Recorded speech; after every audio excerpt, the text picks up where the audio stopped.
Merci à tous d'être là. C'est vrai qu'on voit deux préoccupations se recouper de plus en plus aujourd'hui, qui sont l'alimentation et la santé, notamment du fait que la santé devienne de plus en plus bien-être, que le bien-être intègre de plus en plus les problématiques de la santé, et le numérique joue là-dedans. On le voit notamment avec le développement de tous ces objets connectés qui permettent de plus en plus de contrôler notre santé, notre bien-être et notamment notre alimentation. Tout se recoupe un peu. L'enjeu de cette table ronde, avec ces trois acteurs qui sont là, donc Tristan qui est sociologue et qui travaille sur ces sujets justement des comportements alimentaires, Thierry qui a fondé la société Goodmix, la start-up Goodmix, qui est une plateforme qui propose un accompagnement de l'alimentation personnalisé, notamment pour les malades chroniques et notamment les obèses, on en a un petit peu parlé tout à l'heure, en fonction de leur profil et de leur pathologie. Et Benoît, qui est sur une approche avec votre startup Bloomizone un peu différente, qui fournit en fait des compléments alimentaires, des vitamines en fonction de ses besoins corporels et notamment aussi peut-être de son profil génétique. On va parler donc de tout ça, et ce qui est très intéressant, c'est de voir que justement, avec les deux startups qui sont sur cette table ronde, on voit une approche très différente de comment est-ce qu'on appréhende l'alimentation santé. D'un côté, avec Goodmix, un peu plus le côté alimentation santé à travers nos repas quotidiens et le fait de les partager, et peut-être un peu plus avec Bloomizone, une alimentation santé qui se rapproche des petites pilules beaucoup plus efficaces, enfin en tout cas qui misent sur l'efficacité et l'optimisation. Je m'arrête là pour vous laisser parler justement de tous ces enjeux, et peut-être commencer par vous, Tristan, je vais vous donner mon micro, pour avoir un petit peu votre regard justement de sociologue et décrire comment est-ce que les Français aujourd'hui appréhendent ces enjeux de la santé à travers leur alimentation. Et merci, bonjour à toutes et tous. Merci pour l'invitation. Peut-être rappeler quelques grandes caractéristiques des sociétés contemporaines, on va dire, sur ces questions de santé, mais aussi de corps. Donc ce corps qui est très mis en scène dans l'espace public, avec une recherche de l'optimisation. C'est aussi le devoir de santé, la responsabilité individuelle, etc. Et force est de constater que l'alimentation, c'est un levier extrêmement important pour arriver à cette quête sanitaire, mais aussi morale, quelque part. Donc c'est ce qu'on appelle la réflexivité alimentaire, tout simplement l'idée de prendre en compte l'impact potentiel de l'alimentation sur l'état de santé, sur le bien-être, sur le corps. Et c'est assez compliqué d'identifier, d'avoir des données relativement objectives sur cette question-là, donc sur cette médicalisation de l'alimentation. On a quelques éléments, donc on a plusieurs types d'enquêtes. On a des enquêtes quantitatives, par exemple. Donc là, la visée, elle n'est pas du tout de comprendre un phénomène, elle est de voir des statistiques à l'échelle nationale, par exemple, avec pas mal de limites aussi méthodologiques. Je donne un exemple, donc, notamment ces grandes enquêtes souvent réalisées par téléphone, des baromètres, s'intéressent à reconstruire les pratiques alimentaires des personnes enquêtées. Elles n'ont pas beaucoup le temps de rentrer dans les détails, et donc on s'intéresse notamment à ce qu'elles ont mangé la veille, des choses comme ça. Et c'est un peu compliqué de rentrer dans les détails. Et souvent, les réponses sont un petit peu attendues, c'est-à-dire que de fait de ce devoir de santé, de la norme nutritionnelle, etc., en quelques mots, c'est plus facile d'assumer le fait d'aimer la soupe au potiron que le cheeseburger. Et donc, c'est plus facile d'avoir des données qui sont un peu consensuelles sur la question de la santé par l'alimentation. De l'autre côté, on a des études qualitatives cette fois-ci. Donc là, la visée, elle est compréhensive, ça a beaucoup plus en finesse, mais il n'y a pas de données statistiques, donc c'est compliqué. Dans ces enquêtes-là, on peut remarquer que la santé, elle est de plus en plus mobilisée dans les pratiques, dans les représentations alimentaires, mais le problème, c'est qu'elle rentre en concurrence avec d'autres dimensions. Dimension économique, dimension écologique, dimension hédonique, gustative, etc. Donc ce qu'on remarque, c'est que oui, il y a une prise en compte, une considération de la santé par l'alimentation, mais ce n'est pas facile à gérer au quotidien parce que la santé, c'est pas que l'alimentation, pardon, c'est pas que la santé. Justement, cette question, je dirais juste un mot là-dessus peut-être pour terminer, mais en France, c'est un territoire relativement intéressant pour étudier cette question de la médicalisation de l'alimentation, parce qu'on a tout un tas d'obstacles à ce processus, beaucoup plus que dans d'autres pays voisins. Et ces obstacles sont liés justement à une espèce de rapport un peu culturel à l'alimentation. Je vous donne un exemple. Quand on fait des enquêtes comparatives entre la France et les États-Unis, par exemple, qui sont un peu le grand écart sur les rapports à l'alimentation, en tendance bien sûr, eh bien ce qu'on remarque quand on pose une question toute simple du type « Qu'est-ce que c'est pour vous un bon repas ?» Eh bien en France, on a des réponses en termes de catégories alimentaires. On va parler du repas en lui-même, le fait de le partager, le fait de prendre 3 repas par jour, le fait de manger peut-être équilibré ou plutôt terroir, mais on reste dans des catégories alimentaires. Quand on passe la même question aux États-Unis, on a des réponses en termes de catégories nutritionnelles. On descend beaucoup plus bas et on peut avoir carrément des réponses en termes de protéines, de lipides, de vitamines, etc., etc. Donc on a un rapport un peu culturel à l'alimentation en France qui fait que ça constitue aussi un obstacle à ce processus de médicalisation. C'est les tendances, bien sûr, je le redis, hein, donc évidemment ce rapport culturel, il varie en fonction de catégories sociales, etc. Et du coup, ce qui est très intéressant, c'est que ces deux catégories, en fait, vous les incarnez plutôt bien avec vos deux startups qui ont deux approches assez différentes, comme je le rappelais. Peut-être que vous pouvez, dans un premier temps, rappeler votre startup, bien évidemment, mais surtout ce que vous avez voulu, votre contribution, on va dire, à l'alimentation santé pour les Français aujourd'hui. Je vous laisse peut-être commencer, Benoît. Je commence. Merci, bonjour. Alors nous, ce qu'on fait, alors évidemment, on fait de la micronutrition, ça c'est notre partie grand public, mais en fait c'est une toute petite partie de Bloomisen. Nous, on est une biotech, mais qui fait de la life science. On ne crée pas du tout de molécules, contrairement à la majorité des biotech qui vont créer des molécules pour soigner des pathologies. Nous, notre métier, c'est de comprendre des écosystèmes naturels relativement complexes, multidimensionnels et multifactoriels. Et on s'attache particulièrement à l'homme et à sa nutrition. On s'est fondé sur des enjeux de recherche fondamentale. Et ensuite, on a eu une nécessité d'avoir un impact relativement immédiat et une solution pour les gens tout de suite.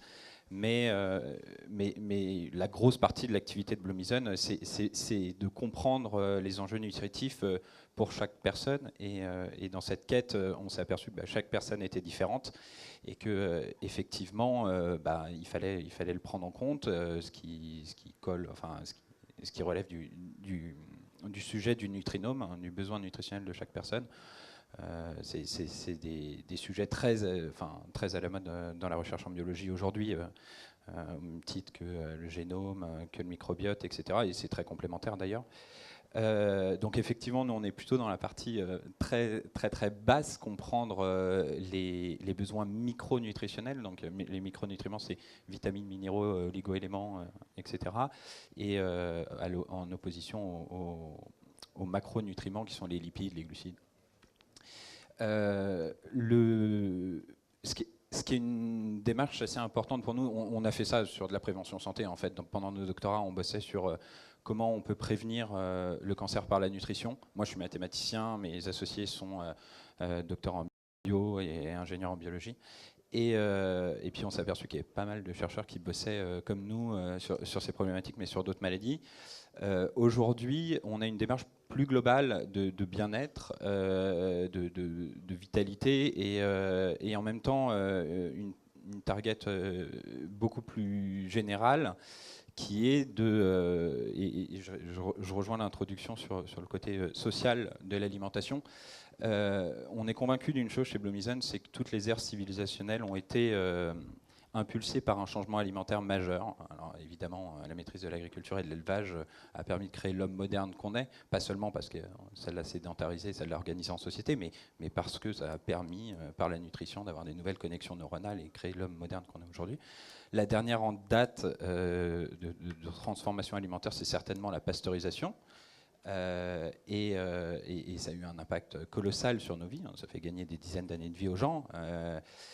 Nous, on croit profondément que la prochaine, c'est la micronutrition. C'est pour la première fois apporter à chacun exactement ce qu'il a besoin nutritionnellement, ni plus ni moins.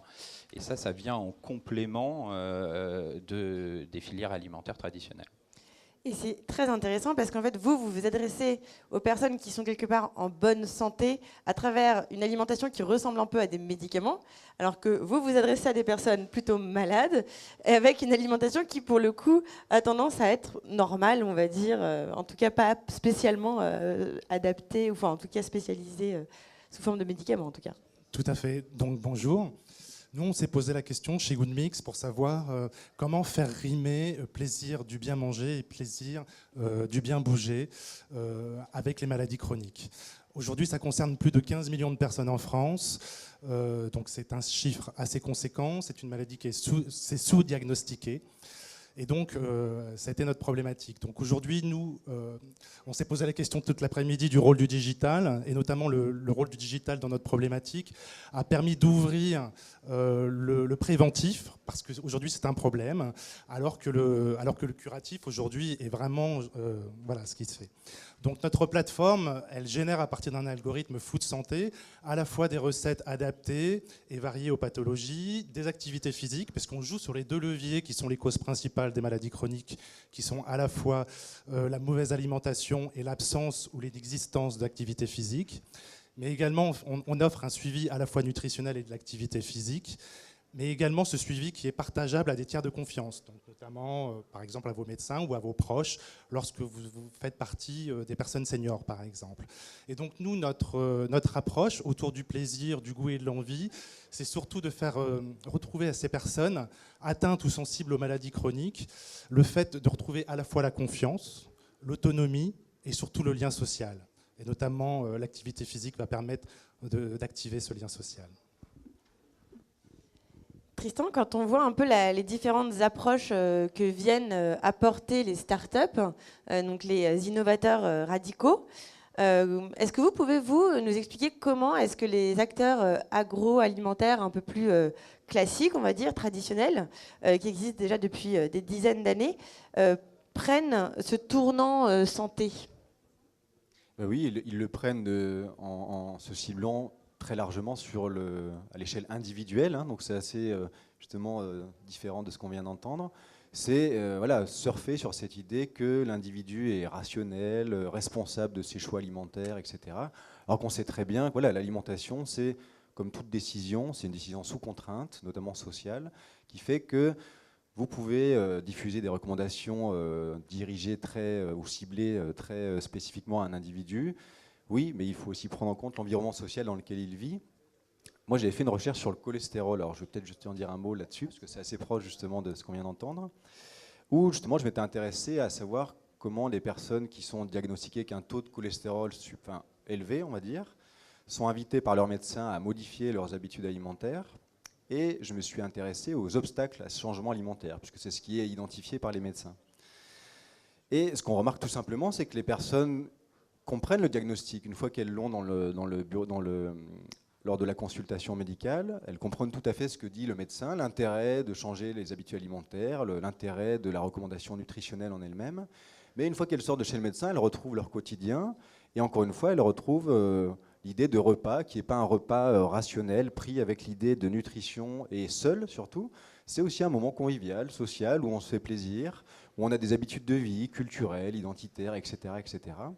Et donc, c'est aussi s'intéresser à simplement si la personne cuisine déjà. Avant de recommander quelque chose, il faut savoir le niveau de prise qu'elle a sur l'approvisionnement, la cuisine, tout simplement des modalités possibles de changer ses habitudes alimentaires. Ensuite, s'intéresser aux formes de repas. Bon, on sait tous que quand on mange entre amis, on a quelques petits débordements en termes de quantité, d'alcool, etc. Donc, l'environnement social, il joue concrètement sur les comportements alimentaires. Et puis, cet environnement social, parfois, il peut être aussi protecteur. Donc là, dans cette enquête, on avait montré que l'environnement social, il peut jouer aussi le rôle de garde-fou nutritionnel. Pourquoi ? Parce que quand on mange en public, eh ben on va essayer de ne pas trop déborder, c'est-à-dire de respecter cette idée de devoir de santé, de normes nutritionnelles.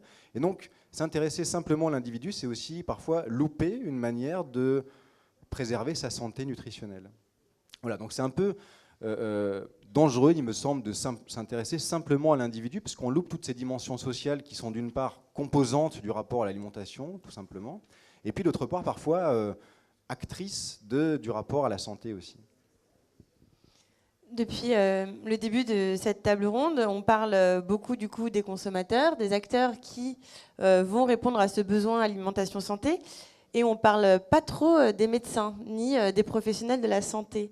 Du coup, ça m'intéresserait de savoir comment vous, qui créez une nouvelle offre santé en fait, vous avez travaillé avec ces professionnels de santé. Est-ce qu'ils sont intéressés par ces problématiques de l'alimentation? On sait qu'aujourd'hui, nos professionnels de santé sont plutôt sur le soin et pas trop sur le curatif et pas trop sur le préventif. Du coup, comment est-ce qu'eux appréhendent ces nouvelles initiatives? Allez. Eh bien, plutôt bien, parce que nous, on prend vraiment la casquette du patient et donc et de sa satisfaction. Au-delà de la recommandation qu'il aura du médecin, voilà, concrètement, qu'est-ce qu'il fait tout seul. Donc pour nous, on est allé voir des spécialistes, des généralistes, pour comprendre leur approche. Justement, on voit un petit peu les peurs qu'ils ont, parce qu'ils savent qu'aujourd'hui, c'est la nouvelle tendance, que les gens vont consulter d'abord sur Internet, avoir plusieurs avis. Et donc, c'est comment on peut leur apporter un outil utile. C'est pour ça que notre suivi est partageable, parce que tout à l'heure, Tristan parlait, oui, qu'est-ce que vous avez mangé la veille? Si, quand on va voir son médecin tous les 3 mois, on doit se rappeler ou le noter. Nous, l'idée, c'est comment on aborde cette approche de façon très ludique pour que ce soit justement sans contrainte et qu'il ait juste à appuyer sur un bouton pour dire voilà ce qui s'est passé ces 3 derniers mois avec mon suivi. Donc, l'idée pour nous, c'est de travailler vraiment avec l'ensemble de l'écosystème, et donc notamment médical, pour qu'ils puissent, pour leur apporter un outil utile de suivi et derrière d'améliorer surtout le diagnostic. Je partage. J'aime bien la notion d'outil. Nous, on se voit aussi comme ça, comme un outil décisionnel pour les professionnels de santé sur les sujets de prévention. Ce qu'il faut savoir, c'est qu'un médecin quand on va chez le médecin, 1 fois sur 2, il suffit de lui dire qu'on est crevé et puis il va vous donner des compléments alimentaires. Moi, je trouve ça un peu ridicule. Pourquoi? Déjà parce que nos recherches montrent que si on a trop de micronutriments, c'est aussi contre-productif que d'être en carence. Et donc, en fait, on solutionne un problème en créant un autre, à l'extrême opposé, et aussi contre-productif, tout au moins. C'est normal qu'on en soit là, parce que vous allez voir un nutritionniste, il va prendre une feuille de papier, noter 3 infos sur vous, il n'a pas un ordinateur dans la tête, il ne peut pas faire une analyse biologique de ce que vous avez besoin. Il peut vous apprendre des bons réflexes, mais évidemment les seuls outils qu'il a aujourd'hui à sa disposition, c'est des compléments alimentaires génériques sur étagère, et c'est problématique. Donc en un sens, on se voit nous comme un outil. Évidemment, à notre board, même dans nos actionnaires, il y a de nombreux médecins. Par contre, pour répondre à la question qui était posée, nous on décide d'adresser directement le consommateur. Parce qu'aujourd'hui, il y a un problème de formation continue chez les médecins, qui est en partie résolu par les pharmas qui dépensent un fric fou pour faire ça. Mais bon, c'est ce qui leur apporte de l'argent aussi. Mais heureusement qu'ils le font, parce que sinon, quand on est médecin, qu'on a son diplôme en médecine généraliste il y a 30 ans, il n'y a personne qui s'occupe de nous pour nous former. Il faut le faire soi-même et c'est pas très efficace. C'est en train de changer avec pas mal de startups dans la médecine qui sont plutôt cool, mais ça reste un gros problème aujourd'hui, et c'est pour ça d'ailleurs qu'ils se sont challengés quand les gens se renseignent par eux-mêmes et arrivent avec pas mal d'informations. Donc nous, on se voit comme un outil pour eux, pour faire de la prise de décision, et pour... Il y a quand même, par rapport à des utilisateurs, à des consommateurs, il y a quand même une différence de connaissances sur la médecine, et qui fait qu'ils peuvent avoir une profondeur d'analyse sur ce qu'on fait plus intéressant, et qui peuvent les conseiller dessus. Mais comme la discussion a commencé, la prévention santé, c'est pas un truc qui s'est jamais, ça s'est jamais bien vendu. Et nous, on essaye d'être un outil à long terme de prévention santé. Donc, on traite que des gens sains, je rappelle, mais d'avoir un impact immédiat sur le consommateur pour que ça soit lui qui déclenche cette demande. Pourquoi les Airbnb et compagnie, ça marche? C'est parce que, même si l'État essaye encore de mettre quelques barrières, etc., les consommateurs ont décidé que ça allait exister. Nous, on veut décider les consommateurs à être acteurs de leur prévention santé. Et du coup, on on leur offre un bénéfice immédiat qui est d'avoir plus d'énergie organique, saine chaque jour, même si l'ensemble de nos recherches conduisent à faire de la prévention santé sur de nombreuses maladies et aussi à mettre les conditions naturelles en place pour le développement du vivant et de l'espèce à long terme. Dans les différents outils que vous avez donnés, il y a le numérique en filigrane. Tristan, est-ce que vous voyez un peu un impact du numérique percuter soit le consommateur ou sinon autour les acteurs qui leur proposent de nouveaux produits? Oui, il y a des éléments qu'on discute là, le coaching, des choses comme ça qui passent par Internet. Il y a aussi tout le nouveau domaine de la nutrigénétique. Alors, c'est pas si éloigné de ce qu'on vient de discuter. L'idée qu'on puisse commander sur Internet un test qu'on appelle nutrigénétique. Alors, c'est assez intéressant parce qu'en France, on n'a pas le droit de commander un test génétique en ligne. C'est en dehors d'un domaine médical ou juridique, par exemple, ou policier. Mais on peut le faire avec Internet. Donc, vous pouvez aller là regarder sur un site Internet basé aux États-Unis ou en Australie et commander un test nutrigénétique. Donc, c'est une petite fiole dans laquelle vous mettez un peu de salive. Ça coûte environ $100. Vous renvoyez ça dans une officine qui est basée aux États-Unis ou en Australie. Et quelques semaines après, vous avez des recommandations nutritionnelles dites personnalisées. Alors, c'est un domaine extrêmement controversé scientifiquement, bien sûr. Je ne suis pas du tout en train de vendre ça. Mais ça existe dans l'espace marchand. Donc, c'est assez intéressant à regarder parce que c'est une innovation. Et en France, ça ne marche pas bien du tout pour les raisons dont on a déjà discuté. Mais aux États-Unis, c'est un chiffre d'affaires gigantesque. Ça marche vraiment bien. Voilà, donc c'est un exemple, par exemple, de ce passage de l'alimentation en santé par le numérique. Oui. Quant à vous, Thierry, sur Goodmix, qui est peut-être un peu la force du numérique dans votre outil, c'est la façon que vous avez, la façon dont vous avez créé une plateforme en fait pour justement les patients, le côté bien réseau social et puis coaching personnalisé. Oui, voilà, parce que ce qui est important dans le coaching, c'est l'objectif et le fait de vouloir l'atteindre. Et pour pouvoir l'atteindre, on travaille justement sur les communautés. On a parlé évidemment de l'alimentation, qui est le premier des médicaments, mais le deuxième, c'est justement de faire partie d'une communauté, parce que lorsque vous êtes au sein d'une communauté, vous n'êtes plus seul, d'autres personnes ont les mêmes pathologies que vous, et donc voilà, vous relativisez. Certains sont dans un état, hélas, moindre que le vôtre ou mieux. Et puis surtout, vous voyez les progressions. Et donc, c'est pour ça qu'on travaille beaucoup sur cet aspect communautaire comme force de motivation. On parle de suivi motivationnel qui est important pour atteindre ces objectifs. L'idée, vraiment, est que autour de cela, on puisse vraiment retrouver vraiment ce plaisir, ce que je disais en introduction, parce que notre positionnement, c'est le plaisir retrouvé, justement, parce que voilà, c'est le début. Et surtout, les maladies chroniques, quelques maladies chroniques sont surtout réversibles. Si je prends l'exemple de la dénutrition, voilà, on peut sortir de la dénutrition. Donc c'est ce qui est important et ce qui va pouvoir motiver les personnes. Et tout à l'heure, il y avait aussi la question de savoir, oui, une appli, mais est-ce qu'elle va durer ?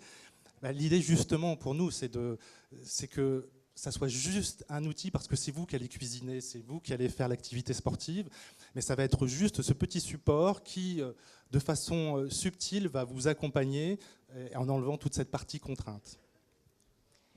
Quant à vous, Benoît, vous m'avez dit quelque chose quand on a préparé l'interview qui était intéressante. Vous m'avez dit, nous sommes une boîte de data, et à la différence des industries pharma. Du coup, est-ce que vous pouvez revenir un peu sur cette ouais, c'est un peu ce que je disais en introduction. Nous, on est une biotech, mais on ne crée pas de molécules. Aujourd'hui, cette partie de la biotechnologie a toujours été l'idée par les pharma et approchée de manière très industrielle. Nous, ce qu'on fait, on est une boîte de data, on modélise votre nutrinome, votre besoin nutritionnel, et pour ça, on consomme énormément d'informations et on est plus proche d'un Google en termes de mode de fonctionnement et d'approche que d'une pharma. On va faire comme un nutritionniste, il y aura des données déclaratives, on vous les demande, mais notre but, c'est d'aller crawler énormément de données sur vous, ceux qui participent à notre programme, hein, qui sont d'accord avec ça, pour ensuite donner du sens à la data. Là où on en est, en général, ce qui est fabuleux aujourd'hui, c'est que les sciences, grâce aux nouvelles technologies, sont en train de merger. Et avant, quand on faisait des maths, on faisait des maths. Quand on faisait de la bio, on faisait de la bio. Et puis la bio, c'était un peu une science qui était laissée à la traîne par l'avancée des autres sciences, mais qui maintenant, grâce à cette avancée technologique et à l'avancée des autres sciences, et se merge, est en train d'avancer à une vitesse incroyable. Alors, j'aime souvent citer Nicolas Negroponte, c'est le fondateur du MIT Lab, qui dit que la biologie avance 6 fois plus vite que la loi de Moore. Et en tant en travaillant en biologie, on peut qu'acquiescer. Nous, tout le potentiel est en train de se révéler et c'est fabuleux. On parlait tout à l'heure de génétique. Aujourd'hui, scientifiquement, on est incapable d'avoir un modèle applicatif sur comment la génétique influence son nutrinome. Mais c'est sûr que demain, ça arrivera. Et il y a plein de startups qui bossent là-dessus, et principalement aux États-Unis. C'est plein de promesses pour la vie des gens. Et ça passe par de la gestion de la data et bien comprendre qui sont les gens. Donc, et on parlait dans la table ronde juste avant de maillons de la chaîne, et c'est ça qui est important, je crois, aussi sur ce qu'on fait nous et la prévention santé et le bien-être, c'est que chaque acteur, dans ce qu'il fait, permet d'avancer sur le reste. Alors, on en parlait tout à l'heure sur les médecins, mais c'est aussi les boîtes qui font des objets connectés. C'est le podomètre qui est dans votre smartphone, qui mesure votre activité physique. C'est Météo France qui a ouvert en open data ces informations qui nous permettent de les croiser avec de la géoloc et de connaître le taux d'ensoleillement, le taux de pollution de là où vous êtes maintenant. C'est le SQL et Open Food Facts au niveau européen qui testent les teneurs des aliments tout au long de l'année, croisés aux data sur la consommation en temps réel dans votre région.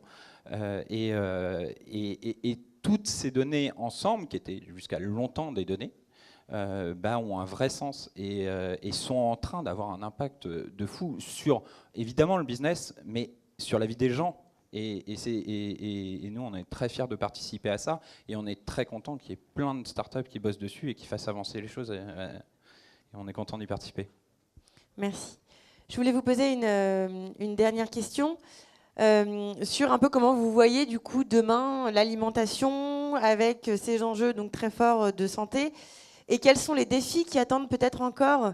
C'est le déploiement de cette tendance alimentaire, de ces comportements.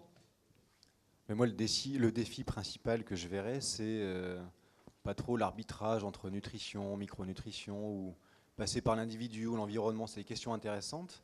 Mais il me semble qu'il faut réfléchir à la cible aussi qu'on veut atteindre.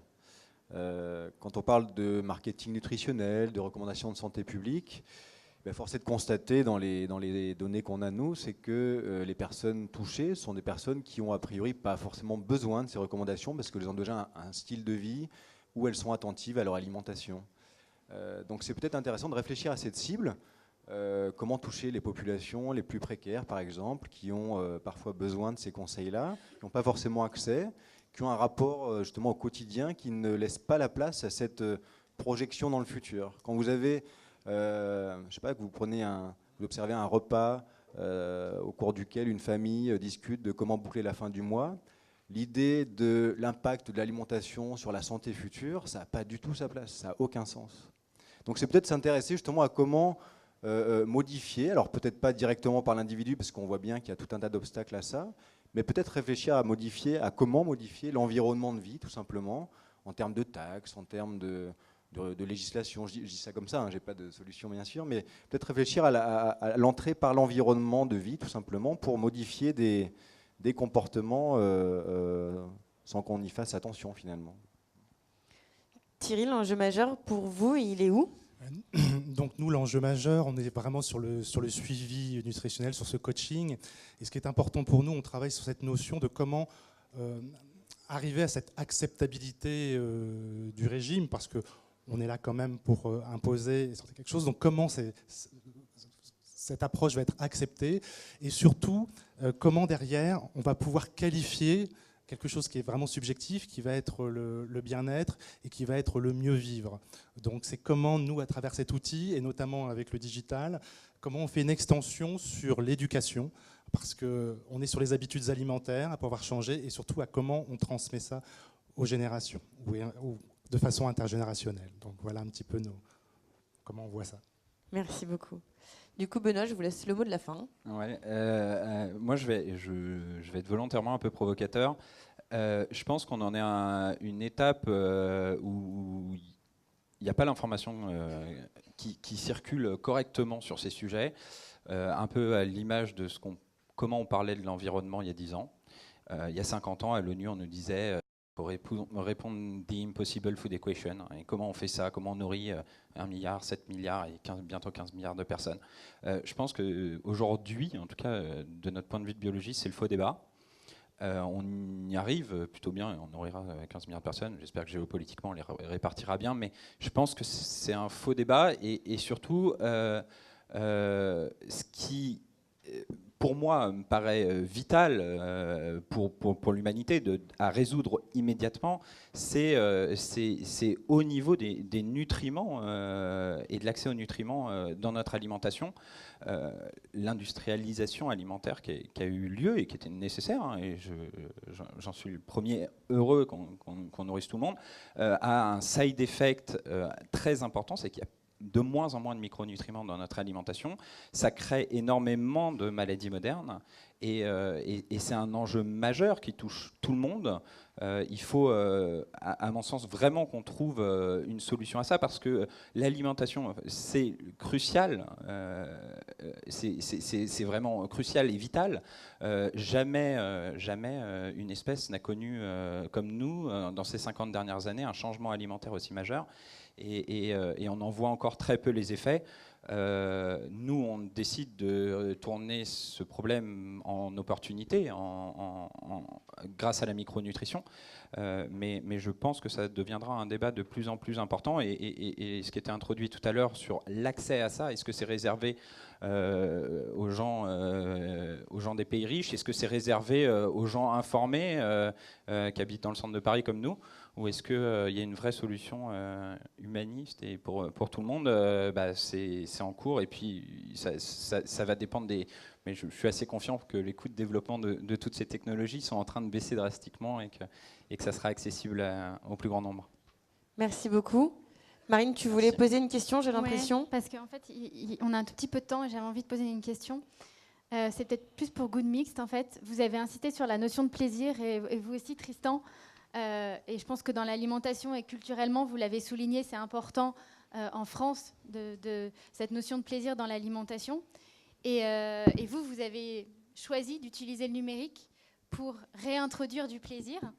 Donc, les gens qui sont digital presque natifs comme moi, on pense que c'est possible, mais en fait, ça peut paraître assez bizarre comme idée a priori de se dire on va prendre de la techno pour réengendrer du plaisir aux gens dans quelque chose qui est très concret, qui est la nourriture, et qui répond normalement à un besoin tout à fait primaire de chaque être humain. Tout à fait, mais on prend vraiment l'axe de l'usage. Aujourd'hui, l'usage du digital, même si tout le monde n'y est pas encore, et quand même aujourd'hui fait partie de notre vie. Mais comme on fait vraiment le lien avec la proximité, et notamment où je suis, quel type d'activité, et notamment par l'activité physique, et puis de pouvoir rencontrer les gens et de pouvoir cuisiner.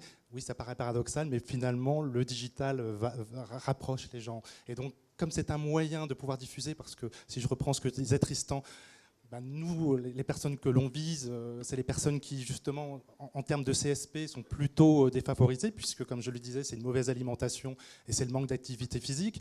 Donc, pour le coup, c'est comment on arrive à démocratiser assez simplement ce type d'usage, parce que ces personnes ne penseront jamais aller voir ou le médecin ou le nutritionniste. Donc là, c'est comment on leur permet d'accéder à ça très facilement. Très bien, merci beaucoup. Merci beaucoup. À vous trois. Merci à vous trois. Merci.